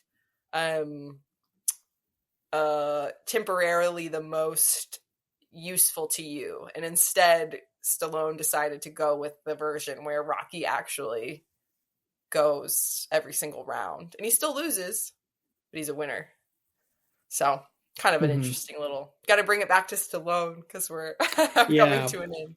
Well, speaking of that, let's go into Stallone. So, yeah, we've talked about privately how big of a Rocky fan, Stallone fan you are. I Yes. love all those movies. I haven't had a chance to see all of them, but I love the first movie. Love the second movie. I think it's between those two as far as which one's my favorite, and then Rocky 4 is somewhere in there. Yeah, Rocky 4 is good. You know, I Yeah. kind of like Rocky 3 too. It's weird. Like Clubber Lang is a weird character. Mr. T Mm-hmm. was an odd choice. Well, But there's a lot happens in that. Like the rug yeah, gets pulled out from under his feet. Like yeah. Mick Mick dies in like the dies. first what 20-30 minutes. Yeah. Um, uh, It's an Apollo odd Creed, setup. yeah, Yeah. Apollo Creed, like who is his adversary for the first two movies, all of a sudden becomes his best friend and his trainer. Like Yeah. Three I is the iconic like them training together scenes, like in right, the yeah, ocean and it's stuff. I Yeah. love movies, or I should say, I love sequels that when they when they decide to make one to an iconic film, they really try to like pull the rug out from underneath the character and continue to make things difficult, because that's what makes the characters interesting, is seeing them struggle and how they overcome those struggles. And every Rocky movie is kind of Yeah. a variation on that. And I think the third film might be like the most challenging. I mean, he like I'm pretty sure there's a scene, correct me if I'm wrong, but there's a scene when they're on the beach and Rocky's talking to Adrian, and he's like saying, I'm afraid. And Yeah. it's like hard for him to admit, because he's never been afraid. He's this fearless guy who, he can go the distance. Right. Right. And it was a really cool, like, that scene always stuck with me, because it's like, wow, even Rocky gets Even Rocky's. scared and like Yeah. gets too shaken to the point where he doesn't want to go the distance anymore. Yeah. No, that's right. That is his friendship with Apollo is really special in 3 and 4. 5 is obviously a disaster. I don't really remember 5, honestly. You don't I think remember I saw 5? it. I know what happens. I know he like trains another guy, and there's like They're tension like with his poor. son. Yeah. He's like he was living high on the hog and like famous, and then he's like poor again, and it ends in like a street fight. There's not a lot that's very Right, yeah. memorable about, but yeah, it's sad. That's after, like, Talia Shire, I think that's how you say her name. Mhm, Adrian yeah. was in all of them. And then after 5, she was like, I'm done. No more. No Okay, more. so she didn't want to come back after that. Yeah. Well, I don't know. I'm just guessing. I'm Oh, I guessing see. that she probably, I mean, she was a good sport. 5 is a lot of movies. Yeah, that's true. That Yeah. is true. Yeah. But we're getting a little ahead of ourselves. So where did your love for Stallone start? So, a lot of my taste in movies, I realize, probably was inspired by my brother. He was a big movie guy. He watched a ton of movies. I think he introduced me to Rocky, or he like brought it home from Blockbuster or something. I forget like the exact circumstances of why we had it. But I think I was like 13. Honestly though, that's when we still lived in Indiana. So I would have been like 10. It's always odd to me because I watched Rocky. I would have been like 10 or 11. The first one, when you're like 10, at least for a 10-year-old girl, isn't necessarily like obviously going to be like this very impactful movie. I think I thought Sylvester Stallone was cute. That's probably why I stuck with it, is because more so I was more intrigued by like, who's this like boxer guy? Like that was whatever. But then I watched it, and like I've said earlier, I did have this realization of if I don't quit things, then I can become good at things. And that was important for little me to understand. I didn't, that message didn't fully like germinate until later. We moved to Kansas, different things happened. I think I must have stumbled upon Rocky again, because then when I was like 15, I was like, Mom, I'm doing boxing. And she was like, huh, that's interesting, but that's fine. I'll sign you up for boxing lessons. And so I started taking a weekly boxing lesson, I think it was twice a week. Got very lucky that it was a really small class. It was just me and one other girl. So I basically got like private lessons, which was good because I was very, very bad at boxing. And so it was important that I get some attention to at least learn the basics. And I can't even say then that I like enjoyed it. It was pretty tortuous. I wasn't in great shape, but it didn't take very long for me to get into better shape, and that motivated me to stick with it. And at some point I was like, I actually like this. I actually like boxing. I think this is my sport. And so I've kind of been, for the last 4 years, very consistent in between 16 and 28. Age 16 and age 28, I probably boxed on and off every few years. Wow. And so, yes, baked into that, obviously. I credit Stallone for that. So he's always been important to me. I got all of his movies. I've watched them all. A lot of them are not good, but some of them are.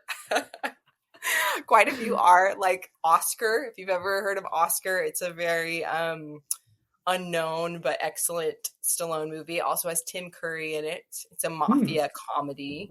Oh, interesting. I like Demolition Man. Kind of controversial, but that's one of my favorites, with Sandra Bullock and I think Wesley that one's Snipes. aged pretty well, actually. Yeah, it's kind of, I mean, it's the acting's a little stiff, but it's a funny premise.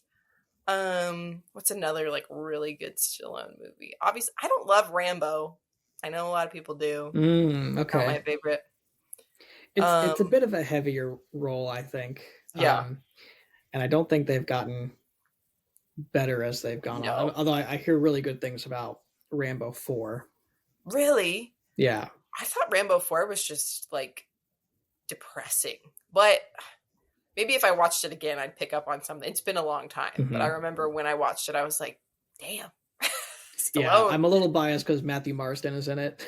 Oh, I didn't realize that. Yeah. I feel like I'm forgetting a very obvious one, but you know, Rocky holds that very special place in my heart for those two reasons, because I really needed that message of like, don't quit things. And then also it helped me discover that I love boxing, which I don't think I would have figured that out. I don't think there was no natural path for me to stumble upon that. And so Rocky's the only reason why. Is there a appeal that Sylvester Stallone himself has on you, or is it just Rocky?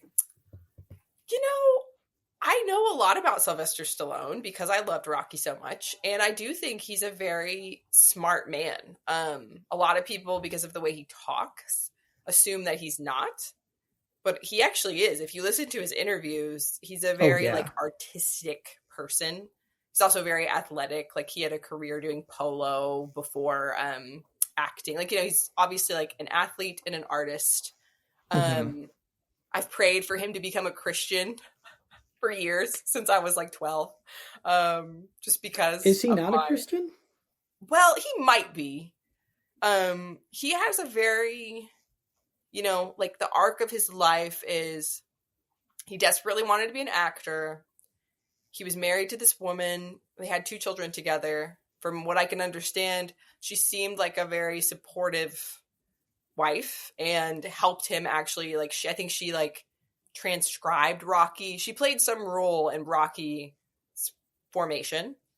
And then she's actually in Rocky 3. She makes a little cameo. Pretty blonde woman. Not an actress, just a regular lady. And he ended up divorcing her to marry Bridget Nielsen. in that very short and toxic type of relationship. Hmm. And he himself, after that happened, he admitted, he's like, I've done something very stupid.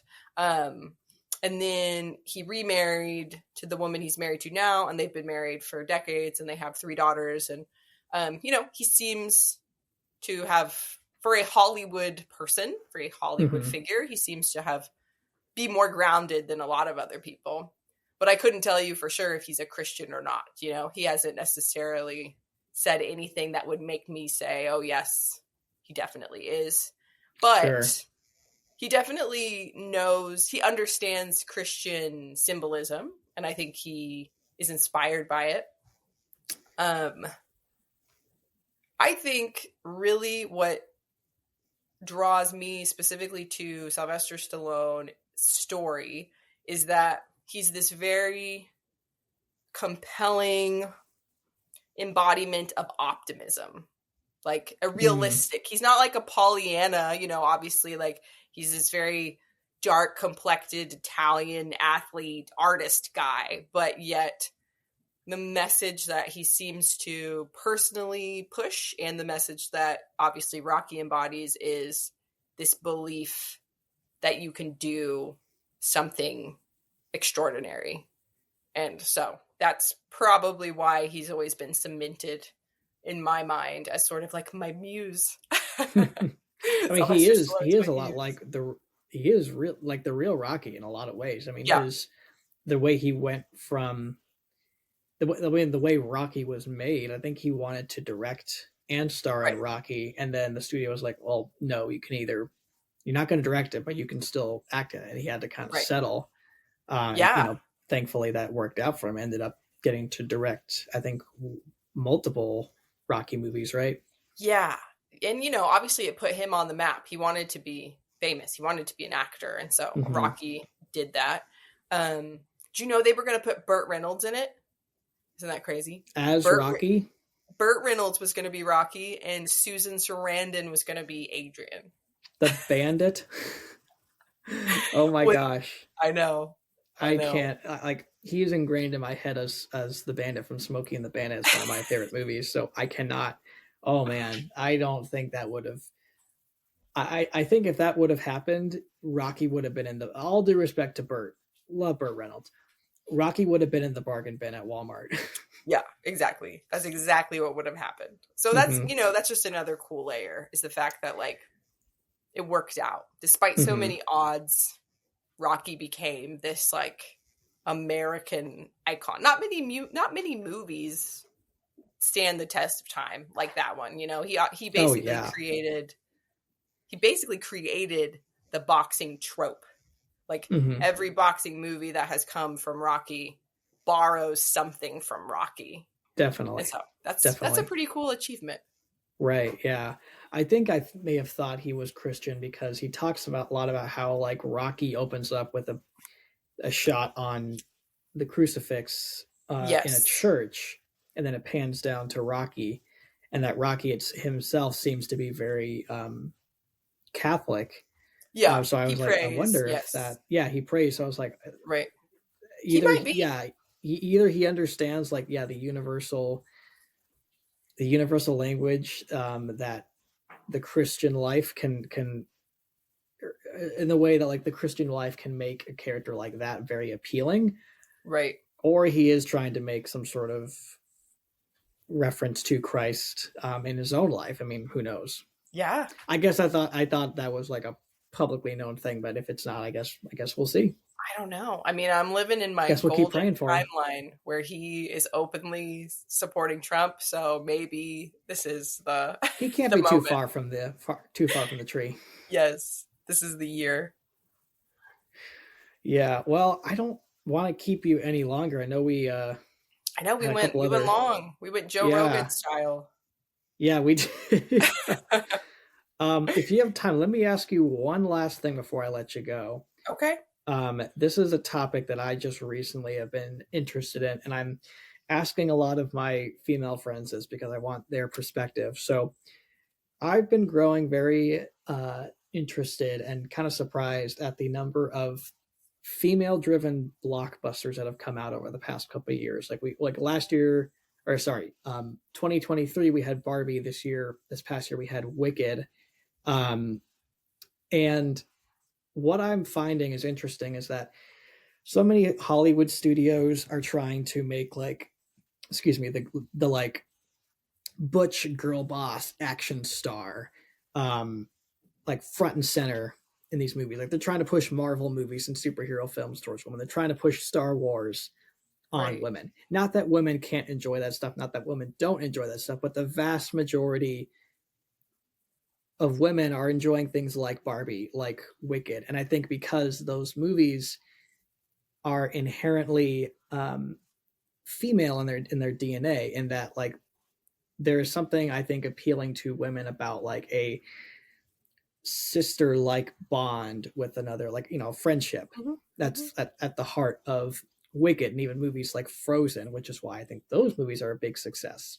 And then you have Barbie, which I don't know how you feel about Barbie. I actually thought Barbie was a very well done film about respecting the lore of Barbie and the legacy, while also talking about the inherent differences that make men and women unique. And it wasn't necessarily about like women putting down men, although I can see how people come to that conclusion. But I know that's a whole, I just laid out just a really complicated premise to you, but no. Do you have thoughts on that? What do you think about that?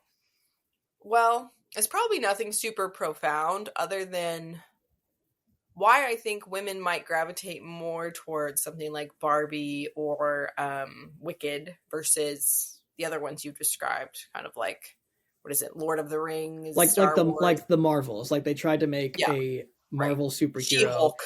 Yeah. She-Hulk, exactly. Yeah. Well, for one thing, and it kind of goes back to what we were talking about a little bit with body positivity, is we all, men and women, do care about aesthetics, and women know beautiful feminine aesthetics when they see them. Like we still do, even though we pretend like we don't. We know. And obviously there is just something more enjoyable about watching Margot Robbie in fabulous outfits being Barbie than there is other options. So there's something about that. I mean, I wouldn't say that's, you know, obviously there's a lot of variation in what we prefer and what we think is cute or whatever, but there's just an obvious difference in the aesthetic presentation. Obviously too, the marketing, at least on those two examples of Wicked and Barbie, was like insane. Like the marketing campaigns driven towards women, I've never seen anything like that. Like, you know, just the number of things you could buy that were like themed around those films. And women do love that. We do love like having a set, having a Stanley and a lip gloss and a hat. Like, you know, it's just like for whatever reason. That's an interesting little phenomenon as well. You know, it kind of creates like a community aspect to it. Like we all have, we're all going to see Barbie. We're going to wear our pink. We're going to whatever. And then, I mean, I think Hollywood,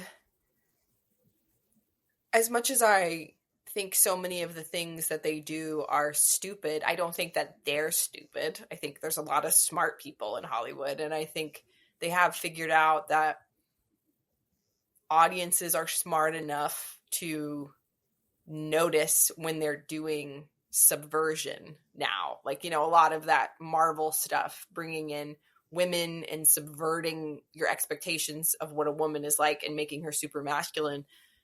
Audiences are quicker to be like, ew, that's not what I want. I think Barbie and Wicked still do subvert your expectations around femininity, but in much, much more clever ways. And so I think we'll probably see more of that because, you know, the criticism around subversion and woke stuff has just gotten louder and louder and louder. And those people haven't changed. The people who make that haven't changed their perspective. They still believe all of those things are good and they need to educate the unwashed masses, but they're going to think of more creative ways to do that that are more Mm-hmm. subtle. So Right. that would be my thought. Yeah. No, I like that. I should also say, like, the reason why this also came into my head was because I was at my I was back home for Thanksgiving, and I was talking to my two sisters and my wife, and I don't know if I said something or if someone else said, but I think I mentioned, like, so you guys gonna go see Wicked? And then the three of them just kind of like formed this like half circle of just geeking out about Wicked and the story and the lore and everything, and I'm just like, this is fascinating. Like, this is how Yeah. I get with my brother when we're talking about Star Wars or something like geared towards a male Yeah. audience. Well, And like I think it's a good women, thing, oh like, yeah, it's a great you know, thing. it's a good thing, regardless of like, you like we've said, I don't like every message they push, but one of the fun things about being a consumer is you get to watch it, and then you get to think about it, and you get to say, Mm-hmm. like, they were trying to tell me this through that. Do I think that's right, or do I think it's more like this? Like, and talking, there's actually people who are also interested in the same thing, and you get to process it with them. That's like one of Mm-hmm. the funnest things as a human being that you get to do with art. Yeah, that I think the thing that was most interesting was that I have not seen my sisters or even my wife geek out like that, like I have before, like I know I have before on things like that, and I was like, oh my gosh, no wonder Hollywood is failing to push the Marvels or She-Hulk or Rey from Star Wars onto the masses, because women, now some women do like that, even some women Right. like, Rocky, Right. nothing wrong with that, True. but True. I just find it fascinating. Like, Hollywood has not tried. What if we make a big, giant, glitzy movie for women and let women have the experience that men have when they go see like Star Wars or Marvel or something? Right. Give that for women, because that definitely happened with Barbie. That's what made that movie $1 billion hit, and Right. it definitely happened with Wicked. I don't think it's $1 billion hit, but it's a Yeah. huge success both Yeah. critically and financially. And I think women, I think you guys deserve more experiences like that. I think women deserve to be able to, and not to the detriment of men, because I don't think those movies are like Yeah. men aren't invited or whatever. It's like, Right. sure, men are invited, but this is for the target Women. audience that is meant to and have enjoyed this since their inception. Same Yeah. on the reverse with like, I mean, the example I keep going back to is Marvel superheroes and Star Wars, because those are inherently men who like those things. I can tell you for a fact, when I was growing up with my brother and we were playing with our Spider-Man action figures, my sister and my two sisters definitely did not want to join and pick up the Hulk and play with us. No, they'd Right. rather us take our Spider-Man figures and pretend to be the Ken to their Barbie. Right. Right. For sure. No, I think it is fun to see. I hope it persists, and I hope that it would be cool if there could be a return to, like, obviously there's a big reliance on franchise, like Barbie and Wicked already had a lore, they already had, and maybe that's necessary. I don't know if there's an original story, especially in our current cultural moment. I shudder to think what the original story would be. Mm-hmm. Probably a woman turning into a dog or something.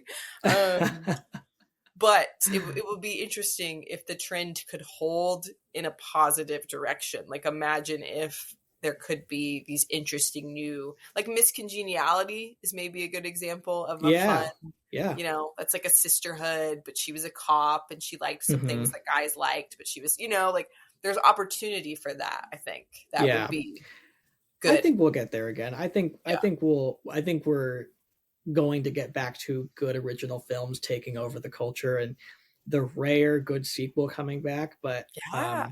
I think it's going to be a while. I love it. We're Yeah. optimistic.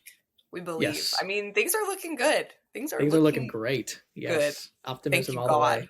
way. Yes. Thank you, God. Indeed. Well, thank you, Carmen. I know I kept you a little longer than we It's all talked right. about, but It's fun. this has been fantastic. I so appreciate you being on here. It's been a lot of fun. Yeah, it's been a lot of fun. Thanks for having me, Vince. No, anytime. Where can people find you if they want to follow you on socials, read your Yes, work? Where can they all the find you? things. The best thing to do if you want like an organized approach is to go to carmenschober.com and sign up for my email newsletter. I just send it out once a week, and it's like what I've been writing at Evie plus other little fun things. But I'm most active on Instagram, and then I'm second most active on Twitter. And so if you just search Carmen Schober, follow me, and you can see all the Evie stuff I'm doing. Plus, hopefully, another book in 2025. We pray. Oh, all right, cool. We'll see. Nice. Yes. Well, I look forward to that. All right. Awesome. Well, we'll let you go, Carmen. Thanks so much for being on. And yeah, thank you. Thank you. All right.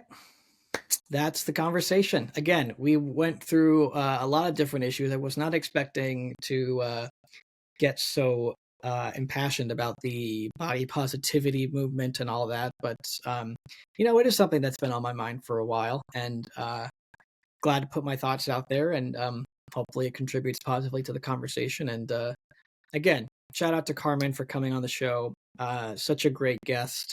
A lot of fun talking to her. She'll definitely be someone that I would like to have on again. And if you guys want her to come back on the show again, just let me know in the comments or shout out, message me. But yeah, again, great conversation. Loved having her on. All right. Well, thank you guys for tuning in. Hope you guys enjoyed this episode. If you did, please hit the like button and subscribe to this channel. We can check out my short films, trailer reactions, more episodes of the Vince Salerno podcast. Lots of cool stuff coming soon. My main focus right now is to get to 100 episodes. We are so close. This is episode 89. We got 10 episodes to go, or 11 episodes to go now. So I got some ideas for episode 100. I want it to be kind of a special one. So if you guys want me to bring back certain guests or stuff like that, let me know. Otherwise, I'm going to go forward with the ideas that I have. But I'd love to hear you guys' thoughts. All right. Well, again, thank you for listening and watching. Have a fantastic day. God bless, and peace out.